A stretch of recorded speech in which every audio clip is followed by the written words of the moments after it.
વરસાદને લઈને હવામાન વિભાગે આગાહી આપી છે। આજથી 2 દિવસ અત્યંત ભારે વરસાદ વરસી શકે છે। ગુજરાત રાજ્યમાં વરસાદને લઈને કેટલાક જિલ્લામાં રેડ એલર્ટ જાહેર કરવામાં આવ્યું છે અને જેમાં નવસારી અને વલસાડ જિલ્લો સામેલ છે। રેડ એલર્ટ સાથે અત્યંત ભારે વરસાદની આગાહી વ્યક્ત કરાઈ છે। દક્ષિણ ગુજરાતમાં અને જિલ્લામાં ઓરેન્જ એલર્ટ સાથે પણ ભારે વરસાદની આગાહી કરવામાં આવી છે। સુરત, તાપી, ડાંગ અને દમણમાં ઓરેન્જ એલર્ટ જાહેર કરવામાં આવ્યું છે, જ્યારે અમરેલી, ભાવનગરમાં હળવા વરસાદની આગાહી કરવામાં આવી છે। ગીર સોમનાથ, બોટાદ અને ભરૂચમાં હળવો વરસાદ વરસી શકે। દાહોદ, પંચમહાલમાં પણ હળવા વરસાદની આગાહી કરવામાં આવી છે।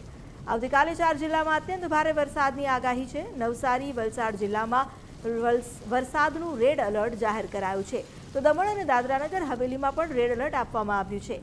માછીમારોને આગામી 3 દિવસ દરિયો ન ખેડવા સૂચના આપવામાં આવી છે। Upper air cyclonic circulation system સક્રિય થવાને કારણે તેમજ ટ્રફ લાઇનના કારણે રાજ્યભરમાં વરસાદની શક્યતા વ્યક્ત કરવામાં આવી છે। રાજ્યમાં હજુ પણ 31% ઓછો વરસાદ નોંધાયો છે।